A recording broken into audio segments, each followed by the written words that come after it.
Welcome to வாடாமலர் சமையல். இன்றைக்கி இந்த வீடியோலிங்க ரொம்ப சிம்பிளாக சீக்கிரமாக கம்மியான பொருட்களை வச்சு செய்யக்கூடிய 2 டிஷ்ஷுங்க. ஒன்று வந்து பச்சை மாங்காய் துவையல், இன்னொன்று வந்து பாலாக்கீரை கறி. இது ரெண்டும் எப்படி செய்கிறதுன்னு பார்க்கலாங்க.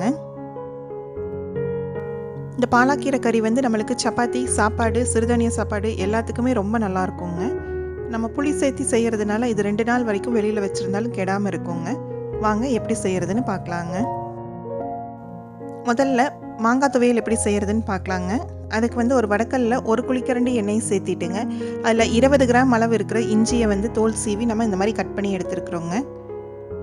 அது கூட 10லேருந்து 12 வரமிளகாய். இது வந்து அவங்கவுங்க காரத்துக்கு ஏற்ற மாதிரி கூட்டிக்கலாம், குறைச்சிக்கலாங்க. இது ரெண்டையும் எண்ணெயில் நல்லா வணக்கிக்கலாங்க.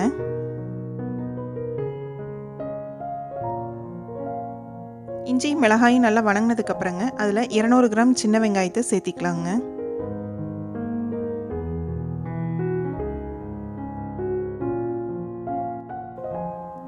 இந்த வெங்காயத்தை வந்து நல்லா கண்ணாடி பக்குவம் வர அளவுக்கு நம்ம வணக்கிக்கலாங்க.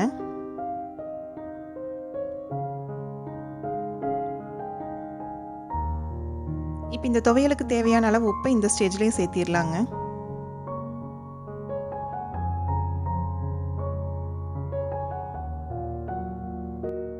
நம்மளுக்கு வெங்காயம் இந்த அளவுக்கு வணங்கினதுமே நம்ம அடுப்பு ஆஃப் பண்ணிடலாங்க. அது கூட வந்து அரை மூடி தேங்காய், ஒரு மாங்காயை வந்து தோல் சீவி கட் பண்ணி வச்சுருக்குறோங்க. அது கூடயே வந்து ஒரு கொத்து கருவேப்பிலை இதெல்லாம் சேர்த்து நல்லா கிளறி விட்டுங்க. ஆறுனதுக்கப்புறம் நம்ம மிக்ஸி ஜாரில் சேர்த்து அரைச்சிக்கலாங்க.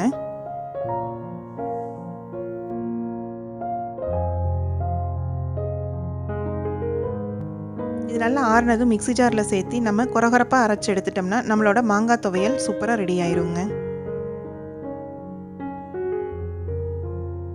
நம்ம இதுக்கு அரைக்கிறதுக்கு தண்ணி சேர்த்தக்கூடாதுங்க. அதுக்கு பதிலாக தேங்காய் எண்ணெயை சேர்த்து நம்ம அரைச்சிக்கலாங்க.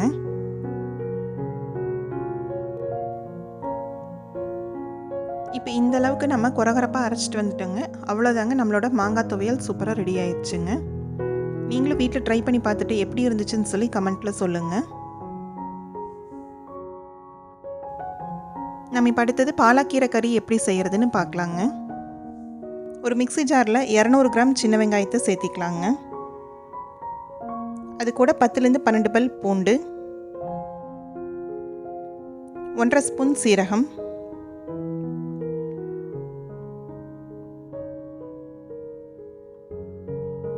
அது கூடயே இந்த கறிக்கு தேவையான அளவு உப்பு இந்த மசாலாலேயே அரைச்சிடலாங்க. அது கூட 1 ஸ்பூன் வரமிளகாய் தூள், அரை ஸ்பூன் மஞ்சள் தூள், அது கூடயே பெரிய நெல்லிக்காய் சைஸ் இருக்கிற அளவு புளிங்க. இதையும் சேர்த்து நல்லா பேஸ்ட்டாக நம்ம அரைச்சி எடுத்துகிட்டு வந்துக்கலாங்க. தண்ணி சேர்த்தாமல் இந்த மாதிரி நல்லா நைஸ் பேஸ்ட்டாக நம்ம அரைச்சி எடுத்துகிட்டு வரணுங்க. ஒரு வடக்கல்ல 3 குழிக்கரண்டி நல்லெண்ணெயை சேர்த்திக்கலாங்க. இது நல்லெண்ணெயில் செஞ்சால் தான் டேஸ்ட்டாக இருக்குங்க. எண்ணெய் காஞ்சதுமே கடுகு போட்டுக்கலாங்க. அது கூட 1 ஸ்பூன் சீரகம், 10 பல் பூண்டை வந்து இடித்து வச்சுருக்குறோம், அதையும் சேர்த்திக்கலாங்க. அது கூட ஒரு கொத்து கருவேப்பிலை. பூண்டு வந்து நல்லா பொரிஞ்சு வர அளவுக்கு நம்ம வணக்கிக்கலாங்க. அது கூட 2 வரமிளகாய். இப்போ பூண்டு இந்த அளவுக்கு வணங்கினதுக்கப்புறங்க நம்ம அரைச்சி வச்சுருக்கிற மசாலா பேஸ்ட்டை உள்ளே சேர்த்திடலாங்க.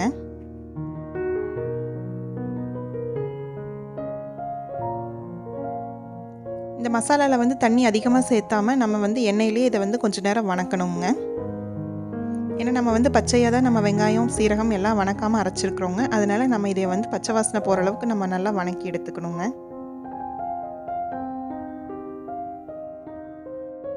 இப்போ எண்ணெய் பிரிஞ்சு வர அளவுக்கு நம்ம நல்லா வணக்கியாச்சுங்க. இது கூட நம்ம வந்து ஒரு கட்டு பாலாக்கீரையை வந்து நல்லா கழுவி சுத்தம் பண்ணிங்க பொடியாக நறுக்கி வச்சுருக்குறோம், அதையும் உள்ளே சேர்த்திக்கலாங்க.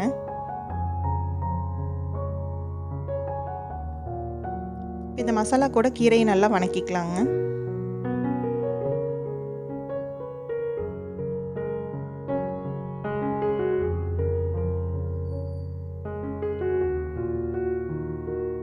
நம்ம தண்ணி எதுவும் சேர்த்த வேண்டியது இல்லைங்க. இந்த மசாலாவில் இருக்கிற தண்ணியே வந்து கீரை வேகிறதுக்கு கரெக்டாக இருக்குங்க.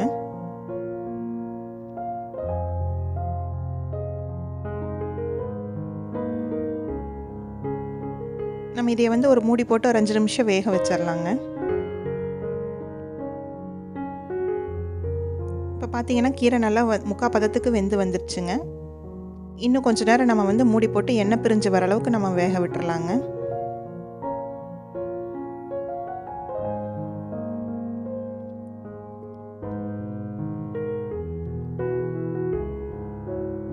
இப்போ நல்லா கெட்டியாக நம்மளுக்கு ஒரு தொக்கு பதத்துக்கு வர ஆரம்பிச்சிருச்சுங்க.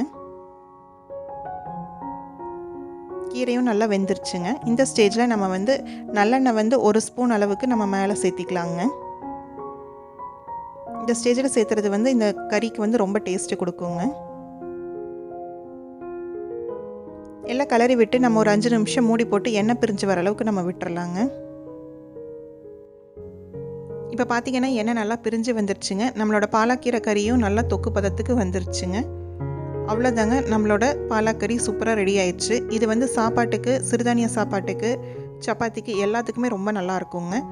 புளி சேர்த்து செஞ்சுருக்கிறதுனால நம்ம 2 நாள் வரைக்கும் வெளியில் வச்சு சாப்பிட்லாங்க. நீங்களும் வீட்டில் ட்ரை பண்ணி பார்த்துட்டு எப்படி இருந்துச்சுன்னு சொல்லி கமெண்ட்டில் சொல்லுங்கள். இந்த வீடியோ உங்களுக்கு பிடிச்சிருந்ததுன்னா லைக் பண்ணுங்கள், ஷேர் பண்ணுங்கள், சப்ஸ்கிரைப் பண்ணுங்கள். கூடவே இருக்கிற பெல் ஐக்கானையும் கிளிக் பண்ணிடுங்க.